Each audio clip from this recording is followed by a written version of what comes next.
வாழ்க வையகம், வாழ்க வையகம், வாழ்க வளமுடன். குரு வாழ்க, குருவே துணை. ஆசான் அருட்தந்தை வேதாத்ரி மகரிஷி அவர்களின் திருவடியை வணங்கி அவருடைய வாழ்க்கை வரலாறை தொடர்ந்து பார்க்கலாம். போன வீடியோவில் அவருக்கு கல்யாணம் பேச்சு நடந்ததுன்னு சொல்லியிருந்தேன் இல்லையா? அதுக்கப்புறம் அவங்க அக்கா பொண்ணை தான் அவர் கல்யாணம் பண்ணிக்கணுன்னு ஆசைப்பட்டார். ஆனால் அவங்க மாமா ஒரு வசதியான பையனுக்கு தான் பொண்ணை கல்யாணம் பண்ணி கொடுக்கணுன்னு நினச்சாங்க. அதனால் இவருக்கு கல்யாணம் பண்ணி கொடுக்க அவருக்கு இஷ்டம் இல்லை. இவருக்கு அக்கா பொண்ணை தவிர வேறு எந்த பொண்ணையும் கல்யாணம் பண்ணிக்கிறதுக்கு இஷ்டம் இல்லை. சரி, கொஞ்ச நாள் போகட்டும், இந்த பேச்சை இதோடு நிறுத்துங்க அப்படின்னு சொல்லி அவங்க அம்மா அப்பா கிட்ட சொல்லிட்டார். அதுக்கப்புறம் ஒரு நாள் என்னாச்சான், அவர் உட்காந்துட்டு ஏதோ ஒரு யோசனை பண்ணிகிட்டு இருந்தாங்களாம். அப்போ அவருக்கு 5 வயசு வரைக்கும் அவங்க அம்மா தான் சாப்பாடு ஊட்டுவாங்களாம் டெய்லி. அப்போ ஒரு நாள் அவங்க அம்மா அவருக்கு கஜேந்திர மோட்சங்கிற யானையோட கதையை சொன்னாங்களாம். கஜேந்திரன் ஒரு யானை, அந்த யானை மோட்சத்துக்கு போச்சான், அந்த கதையை சொன்னாங்களாம். அது என்ன கதைனா, ஒரு யானை பெருமாளோட பக்தை. அது டெய்லி பெருமாளுக்கு ஒரு குளத்துலேருந்து தாமரைப்பூ கொண்டு போய் வச்சு பூஜை பண்ணுமா. அப்போ பூஜை பண்ணும்போது ஒரு நாள் குளத்துக்கு பூ எடுக்க போச்சான். அப்போது ஒரு முதலை அதனோட காலை கவிச்சான். கவிக்கினோடனே அவர் என்ன பண்ணாராம், யானை எவ்வளவோ முயற்சி பண்ணிச்சான் காலிலேருந்து விடுவிச்சிக்கிறதுக்காக. ஆனால் தலை காலை விடுவிச்சிக்க முடியலையாம். ரொம்ப கஷ்டப்பட்டு அதுக்கப்புறம் முயற்சி பண்ணிவிட்டு முடியாத போகவே, பெருமாளே என்னை காப்பாற்றுங்க அப்படின்னு கத்துச்சான். உடனே பெருமாள் வந்தாராம். வந்த உடனே அந்த முதலையோட தலையை தன்னுடைய சக்கரத்தால் வெட்டிட்டாராம். அதுக்கப்புறம் யானையோட காலம் விடுபட்டுடுச்சான். அதுக்கப்புறம் யானையை அவரோட ஐக்கியமாயிருச்சான், பெருமாளோட முக்தி அடைஞ்சிருச்சான். அந்த முதல்ல மோட்சம் அடைஞ்சிடுச்சான் அப்படின்னு அவங்க அம்மா அந்த கதையை சொல்லி முடிச்சிருந்தாங்களாம். அப்போ அவருக்கு எந்த கேள்வியும் கேட்கணுன்ற இது தோணலை. சரி அப்படின்னு கேட்டுட்டார். அதுக்கப்புறம் 7 வயசாக இருக்கும்போது அவர் ஊரில் ஒருத்தர் இறந்துட்டாராம். அவருக்கு 10வது நாள் கர்மாதி செஞ்சாங்களாம். அப்போ அவர் அவங்க அம்மா கிட்டே கேட்டாராம், இங்கே என்ன செய்கிறாங்க அப்படின்னு. அது யாராச்சும் ஒருத்தர் இறந்துட்டா அவருக்கு 10வது நாள் கர்மாதி செய்யணும், அப்போ தான் அவர் முக்தி அடையும் அவர் ஆத்மா அப்படின்னு சொன்னாங்களாம். எது நீங்கள் சொன்னீங்களே முன்ன, அந்த கஜேந்திரம் யானை மோட்சம் அடைஞ்சிடுச்சு, முக்தி அடைஞ்சிடுச்சின்னு சொன்னீங்கள்ல, முதல்ல அந்த மாதிரி யான்னு கேட்டாராம். அவங்க அம்மா கிட்டே கேட்டாராம் அவர், இந்த மாதிரி முக்தினா என்னம்மா அப்படின்னு. முக்தினா அவங்க இறைவன்கிட்ட போயிடுவாங்க அப்படின்னு சொன்னாங்களாம். அப்போ மோட்சம்னா என்ன அப்படின்னு கேட்டாராம். முக்தி மோட்சம் 2 ஒன்று தான்டா கண்ணு அப்படின்னு சொன்னாங்களாம். அப்படின்னா நீங்கள் எனக்கு சாப்பாடு ஊட்டும்போது சின்ன வயசில் முதல்ல மோட்சத்துக்கு போயிடுச்சு, யானை முக்திக்கு போயிடுச்சின்னு சொன்னீங்க, இப்போ 2 ஒன்று தான் சொல்கிறீங்களே அப்படின்னு கேட்டாராம். அவங்க அம்மா எனக்கு என்னப்பா தெரியும், எனக்கு பெரியவங்கெல்லாம் இதை மாதிரி தான் சொன்னாங்க, நான் அதை உனக்கு சொன்னேன், எனக்கு இதை பற்றி வேறு எதுவும் தெரியாதுன்னு சொன்னாங்களாம். சரின்னு அவங்க அப்பா வந்தாங்களாம். அவங்க அப்பா கிட்டேயும் அவர் இந்த கதையை சொல்லி, அப்படி முக்தினா என்ன மோட்சம்னா என்னன்னு கேட்டாராம். அவங்க அப்பா எனக்கும் இதுக்கு ஒன்றும் அர்த்தம்லாம் தெரியாதுப்பா அப்படின்னு சொல்லிவிட்டு அவங்க அம்மா கிட்ட சொன்னாராம். பாரேன், நம்ம பையன் முருகன் அவங்க அப்பாவுக்கே பிரணவத்துக்கு என்ன அர்த்தம்னு கேட்டு அவருக்கு பதில் சொன்ன மாதிரி நம்ம பிள்ளையும் இந்த மாதிரி கேள்வியெல்லாம் கேட்குறானே, நமக்கு தான் பதில் சொல்ல தெரியல அப்படின்னு சொல்லிட்டு அவர் சிரிச்சாராம். அதுக்கப்புறமா அவங்க ரொம்ப சந்தோஷப்பட்டாங்களாம், நம்ம புள்ள இவ்வளோ அறிவாளியாக இருக்கிறாரே அப்படின்னு சொல்லி. ஒரு வாட்டி அவங்களுக்கு தை மாதம் பொங்கல் வந்துச்சான் அவங்க ஊரில். அந்த பொங்கல் அப்போ அவங்க அம்மா என்ன பண்ணாங்களாம், அடையில் உப்பு போடாமல் செஞ்சு சாமிக்கு படைச்சாங்களாம், சூரிய பகவானுக்கு.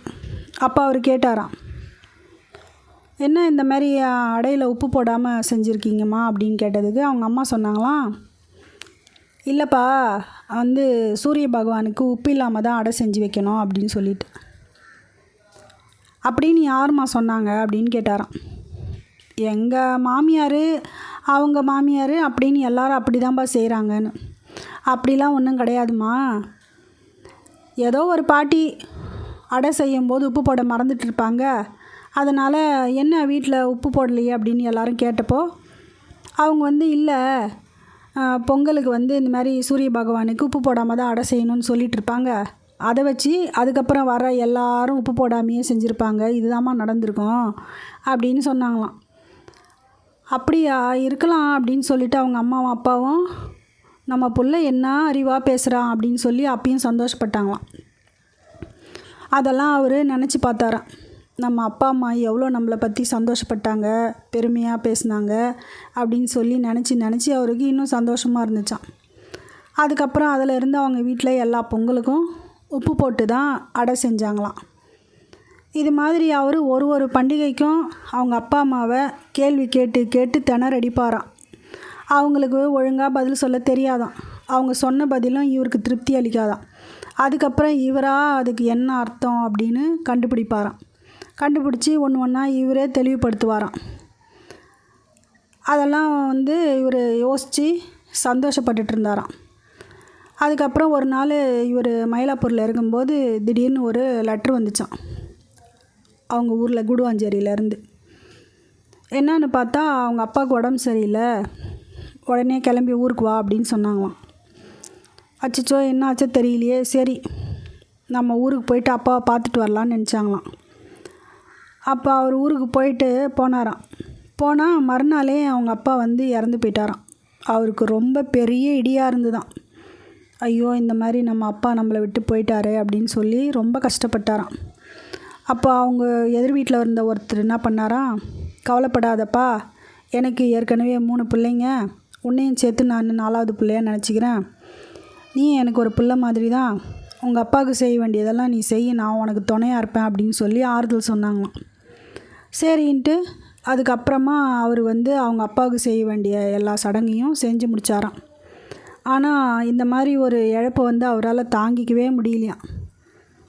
அப்பா இந்த மாதிரி இவ்வளோ சீக்கிரம் நம்மளை விட்டு போயிட்டாரு அப்படின்னு ரொம்ப வருத்தப்பட்டாராம். அப்பயும் அவருக்கு யோசனை வந்துகிட்டே இருந்துச்சான், உயிர்னா என்ன, அது ஏன் இந்த மாதிரி பிரிஞ்சு போகுது அப்படிலாம் அவர் யோசிச்சுட்டு இருந்தாராம். அதுக்கப்புறம் கொஞ்ச நாள் அப்படியே போச்சான்.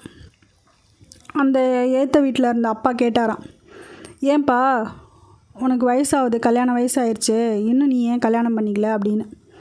அப்பா அவர் அந்த அப்பா கிட்டே சொன்னாராம், எனக்கு அக்கா பொண்ணை தான் ரொம்ப பிடிச்சிருக்குங்கப்பா, ஆனால் வந்து மாமா வந்து கொஞ்சம் வசதியான மாப்பிள்ளையை எதிர்பார்க்குறாரு அப்படின்னு சொல்லி.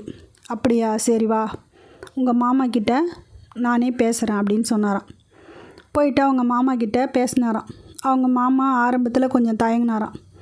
அப்புறமா சரி நம்ம பொண்ணு இவர் கல்யாணம் பண்ணி கொடுத்தா நல்லா தான் வச்சுருப்பாரு அப்படின்னு சொல்லி நம்பிக்கையோட பொண்ணை கல்யாணம் பண்ணி தர ஒத்துக்கிட்டாராம்.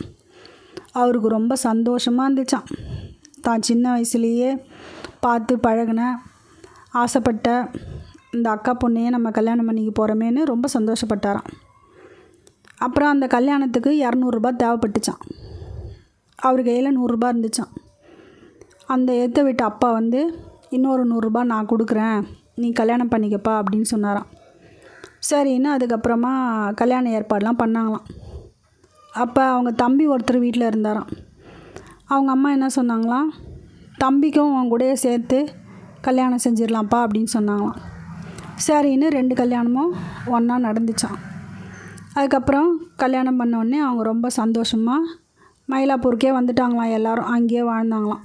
அவங்க அம்மா தம்பி எல்லாரையும் கூட்டிகிட்டு வந்துட்டு அங்கேயே தம்பி அவர் வந்து அந்த தபால் ஆஃபீஸ்லேயும் அவங்க தம்பியும் ஒரு இடத்துல வேலை பார்த்துட்டு சந்தோஷமாக இருந்தாங்களாம். அப்போ கொஞ்ச நாள் கழித்து அவங்க தம்பிக்கு வந்து ஒரு 8 மாதம் ஆச்சான் கல்யாணம் ஆகி. அதுக்கப்புறம் உடம்பு சரியில்லாமல் போயிடுச்சான். அவரோட வேலையும் இவரே பார்க்க வேண்டியதாக போச்சான். குடும்பத்தை வந்து மொத்தமாக இவரே பார்த்துக்கிற மாரி ஆயிடுச்சான். அவருக்கு ரொம்ப கஷ்டமாக இருந்ததுதான் ஒத்தையால் அந்த குடும்பத்தை பார்த்துக்கிறது. சரி நம்ம இந்த சிட்டியில் இருந்தோம்னா நம்மளால் இந்த குடும்பத்தை இந்த பைசாவில் நடத்த முடியாது வர வருமானத்தில், அதனால் நம்ம கொஞ்சம் கூடுவாஞ்சேரிக்கே போயிடுவோம் எல்லோரும். அங்கே போனோம்னா நமக்கு செலவெல்லாம் கொஞ்சம் கம்மியாகும், நம்ம அங்கேயே போய் இருந்துப்போன்னு சொல்லிவிட்டு எல்லோரும் மறுபடியும் கூடுவாஞ்சேரிக்கே போயிட்டாங்களாம். அங்கே போன பிறகு இவர் டெய்லி சீசன் டிக்கெட் எடுத்துக்கிட்டாராம் ட்ரெயினில். டெய்லி வந்து மயிலாப்பூருக்கு வந்து போகிறதுக்கு ஆஃபீஸ்க்கு. அப்படியே வந்து போயிட்டுருக்கும்போது யோசிச்சாராம், நம்ம இப்படியே இருந்தால் எப்படி, பொருளாதாரத்துறையில் கொஞ்சம் உயரணுமே, என்ன பண்ணுறது அப்படின்னு யோசிச்சாராம். அப்போ அவங்க ஊரில் வந்து நல்ல பால் கிடைக்குமா கூடுவாஞ்சேரியில். சரி, நம்ம இந்த பாலை வாங்கிட்டு போயிட்டு மயிலாப்பூரில் நம்ம ஆஃபீஸ் கேன்டீன் இருக்குது, அங்கே கொடுக்கலாம் அப்படின்னு சொல்லி எடுத்துன்னு போய் ஒரு நாள் ஒரு 2 படி பால் எடுத்துன்னு போய் கொடுத்தாராம். அவங்களும் வாங்கிட்டு பார்த்துட்டு, ரொம்ப நல்லா இருக்குது பால், இதில் காப்பி போட்டால் எல்லாருமே நல்லா டேஸ்ட்டாக இருக்குது அப்படின்னு சொல்கிறாங்க, அதனால் இன்னும் 2 படி சேர்த்து கொண்டு வாப்பா அப்படின்னு சொன்னாங்களாம். அவருக்கு சீசன் டிக்கெட்டு 9 ரூபாயாம் ட்ரெயினுக்கு. சரி, அந்த 4 படி பாலை கொண்டு வந்து கொடுத்தா அவருக்கு 9 ரூபாய் கிடைக்குமா மாதம். பரவாயில்ல, நம்ம சீசன் டிக்கெட்டுக்கு தேவையான காசு இந்த பாலில் கிடச்சிடுதுன்னு சரின்னு அதையே கொண்டு வந்து கொடுத்துட்டு இருந்தாராம். அப்படியே கொஞ்ச நாள் போச்சான். சரின்ட்டு என்ன பண்ணாராம், ஆனால் இந்த பால் கொண்டு வந்து கொடுக்குறதுல கொஞ்சம் கஷ்டம் இருந்துச்சான். ஒரு நாளைக்கு நல்லா இருக்குமா, ஒரு நாளைக்கு தெரிஞ்சு போயிடுமா, அப்போ அவருக்கு வந்து வேறு பால் கொடுக்க வேண்டியதாக இருக்குமா, அதனால் இதுவும் நமக்கு கஷ்டமாக தானே இருக்குது அப்படின்னு சொல்லிட்டு என்ன பண்ணாராம், சரின்னு அந்த பால் வியாபாரத்தை வந்து அப்படியே வேறு ஆளுக்கு மாற்றி விட்டாராம், நீங்கள் பார்த்துக்கங்க அப்படின்னு சொல்லிட்டு. அதுக்கப்புறம் அவங்க ஆஃபீஸில் வந்து இந்த ஃபைலு கார்டு இதெல்லாம் ஏதோ ரெடி பண்ணுவாங்களாம். அதெல்லாம் வந்து பழைய பேப்பரு பழைய அட்டைங்கள்லாம் வச்சு செய்ய முடியுமா. இவர் என்ன பண்ணாராம், சரி இந்த வேலையை நம்மளே செய்யலாமே அப்படின்னு சொல்லிட்டு அவங்க ஆஃபீஸில் பழைய பேப்பரு அட்டை இதெல்லாம் வீட்டுக்கு கொண்டுன்னு போய் அவரும் அவரோட மனைவியும் சேர்ந்து 2 பேருமா வந்து அந்த வேலையை செஞ்சாங்களாம். அதில் அவருக்கு கொஞ்சம் காசு கிடச்சிதான் மாதம். பரவாயில்ல, இதுவே நல்ல வேலையாக இருக்குது அப்படின்னு சொல்லி அதையே தொடர்ந்து கொஞ்சம் நல்லா செய்யலான்னு செஞ்சிட்டு இருந்தாங்களாம். ஒரு பக்கம் அந்த ஆஃபீஸில் இருந்து எடுத்துகிட்டு வர அந்த அட்டை பேப்பர்லாம் வச்சு அவர் அந்த ஆஃபீஸ்க்கு தேவையான ஃபைல்லாம் செஞ்சு கொடுத்துட்டு இருந்தாங்க. இன்னொரு பக்கம் அவருக்கு உயிரின் நிலை என்ன, தெய்வத்தின் நிலை என்னன்ற ஆராய்ச்சியும் ஒரு பக்கம் பண்ணிவிட்டு அவரே ஒரு நாள் ஒரு இடத்துல தனிமையில் உட்காந்து பஞ்சபூதம்னா என்ன அப்படின்னு சொல்லி ஆராய்ச்சி பண்ணி அந்த பஞ்சபூத தத்துவத்தின் மூலயமா அவருக்கு நிறைய விஷயம் அவருக்கு கிடச்சிதான். அதை வச்சுட்டு அவர் அப்பப்போ அந்த பஞ்சபூதத்து மேலே தவம் பண்ணுவாராம். பண்ணி அவருக்கு அப்பப்போ சந்தோஷமாக இருக்குமா. அந்த தவத்து மூலயமா அவருக்கு நிறைய விஷயங்கள் தெரிய வந்துச்சான். அது என்னன்னு நம்ம அடுத்த வீடியோவில் பார்க்கலாம். வாழ்க வையகம், வாழ்க வையகம், வாழ்க வளமுடன். அருட்பேராற்றல் கருணையினால் உடல் நலம், நீலாயில், நிறை செல்வம், உயர்புகழ், மெய்ஞானம் ஓங்கி வாழ்க வளமுடன், வாழ்க வளமுடன், வாழ்க வளமுடன்.